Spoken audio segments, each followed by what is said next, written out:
মোহাম্মদ রেজাউল করিমের সঙ্গে সৌজন্য সাক্ষাৎ করেন জামায়াতে ইসলামীর আমির ডাক্তার শফিকুর রহমান। শুরুতেই তাকে স্বাগত জানান ইসলামী আন্দোলন বাংলাদেশের পরে মাদ্রাসা ভবনের দোতলায় দুদলের শীর্ষ দুই নেতার সৌজন্য সাক্ষাৎ অনুষ্ঠিত হয়। দীর্ঘ প্রায় 3 ঘন্টা বৈঠক করেন তারা। পরে একই মঞ্চে ব্রিফ করেন দুদলের আমির। এ সময় আগামী নির্বাচনে জামায়াতের আমির না অন্যান্য ইসলামী দলগুলো একইভাবে নির্বাচনের প্রত্যাশা করে।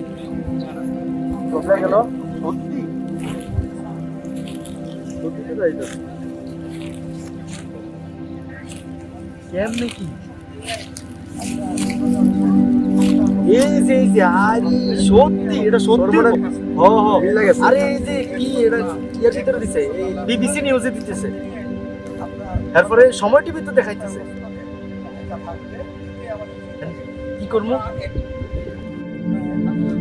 আচ্ছা এখন যে রইতে আছে তাহলে তো মিলতে হয়ে গেছে। আমার না তো জানো না এটা আমার নাম কোন নেতারে তাহলে জানাই দিবা আজকে কি করি। চলো লন যাই ভাই। ও যাইতে চলো।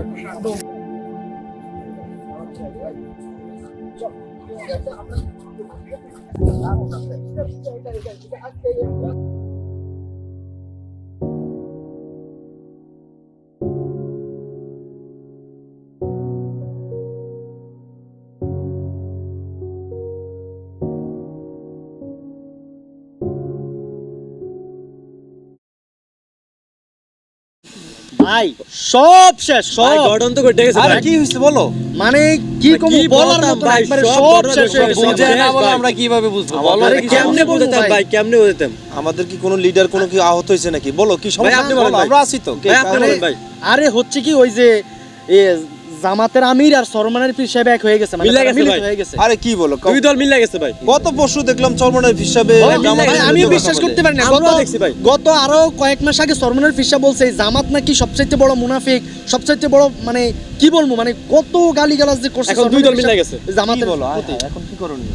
এখন তো মানে আমরা আমাদের এজেন্ট বাস্তবায়ন করতে পারবো। তোমরা কি সত্যি বলতেছো? আমি বিশ্বাস করতে পারতেছি না। মানে প্রত্যেকটা ছাত্র সংগ্রাম পত্রের সংবাদে আপনি দেখানো হইতাছে মানে এই যে সময় সঙ্গে সব আমরা সংবাদে বিবিসি মানে জামাত আর সর্বনাই ঐক্যবদ্ধ হয়ে গেছে। ভাই আমরা এটা কিভাবে সম্ভব?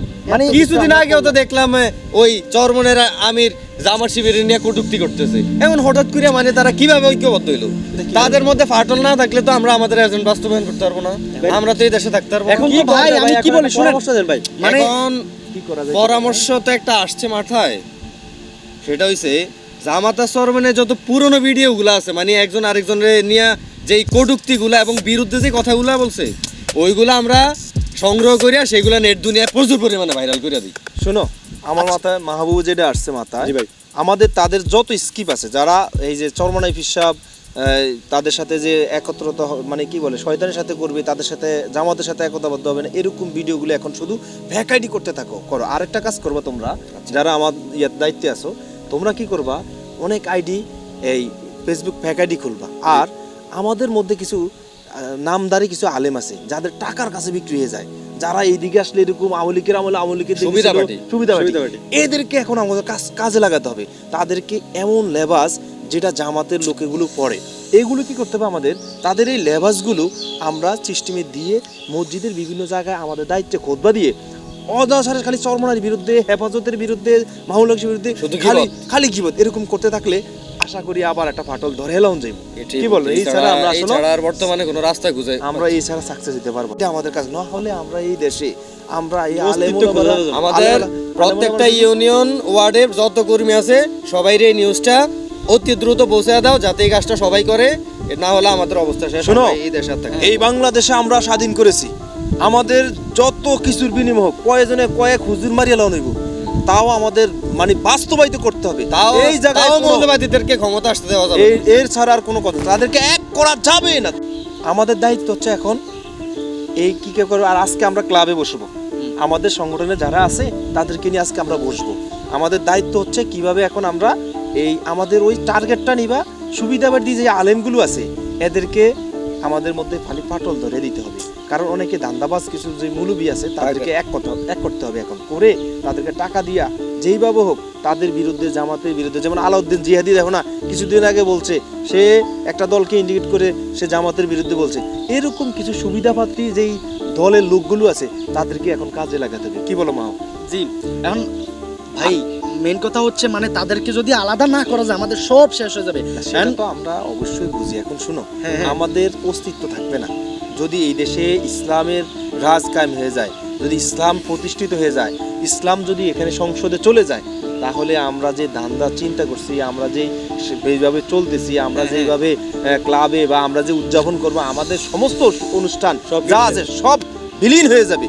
আমাদের এখন আমরা একদমই হয়ে যাবে। আমরা তাদেরকে কোনো মুহূর্তেই এক করা যাবে না। প্রয়োজনে আমরা বিতর্কতভাবে আমাদের কিছু আওয়ামী লীগ যারা আছে তাদেরকে আমার দল বাড়ি করতে হবে। তারা তো এখন হতাশা অবস্থা আছে, তাদেরকে সিস্টেমে আমাদের দল বাড়ি করে তাদেরকেও আমাদের দলে এনে সিস্টেম মতো কাজ করতে হবে। কিছু কিছু সন্ত্রাস আছে তাদেরকেও আমাদের অ্যাড করতে হবে এবং তাদেরকে কন্টিনিউ হুমকির মাধ্যমে রাখতে হবে এই দেশ থেকে। তাদেরকে কোনো মতো আরেকটা কাজ করতে হবে আমাদের, পাকিস্তানিদের সময় ঠিক আছে ওই সময়ের কিছু বিষয় আইনা আন্দাজের উপরে জামাতের উপরে ঢালাও হবে। স্বাধীনতার চেতনা এখন পাবলিকরে খালি ধরে ধরে খাবি যে এরা স্বাধীনতার তারা হলো স্বাধীনতার শত্রু, তারা 1971 সালে আমাদের এই দেশে তারা কোনো ভূমিকা রাখেনি, এরকম কিছু বিনা সিস্টেমে তাদেরকে কইরা কইরা তাদেরকে একদম বিলীন করে দিতে হবে। ঠিক আছে, আমরা সবাই একমত কিনা কি বলো? একমত। এখন এই কথাটা সবার কাছে ছড়িয়ে দিতে হবে, আমাদের যত নেতা কর্মী আছে সবার কাছে এটা আমরা ছড়িয়ে দিব যাতে আমাদের এই প্ল্যানটা অতি দ্রুত বাস্তবায়ন হয়। এছাড়া এই কথা আমাদের হ্যাঁ ভাই তাহলে ঠিক আছে আমরা ঠিক আছে এটাই তুমি আব্দুল্লাহরে জানাইবা, রহিমরে জানাইবা, করিমরে জানাইবা, সোবাইনারে জানাইবা, তুমি জানাইবা টিলুরে, ফিলুরে, সিলুরে, এদেরকে জানাইতে থাকবা। মাহবুব তুমি তোমার গ্যাং যা আছে সব একত্রিত করে আজকে আমরা ক্লাবে ইনশাআল্লাহ বসবো, এই বিষয়ে আমরা আলোচনা করব কিভাবে তাদেরকে এই দেশ থেকে আমরা বিতাড়িত করতে পারি। তাদেরকে মানে শুধু মসজিদ এবং মাদ্রাসা এছাড়া তাদের কোথাও জায়গা তাদেরকে বিচ্ছিন্ন করা তাদের মধ্যে খালি একতাবদ্ধ হইলেই আমরা শেষ। ওকে, আর প্ল্যান আমাদের তাহলে এটাই। হ্যাঁ তোমরা হতাশ হইও না, আমরা আছি, তোমাদের বড় ভাই আছে। যদি আমাদের পাশে না থাকেন তাহলে আমরা আছি, সমস্ত শক্তি দিয়ে হলো আমরা আছি।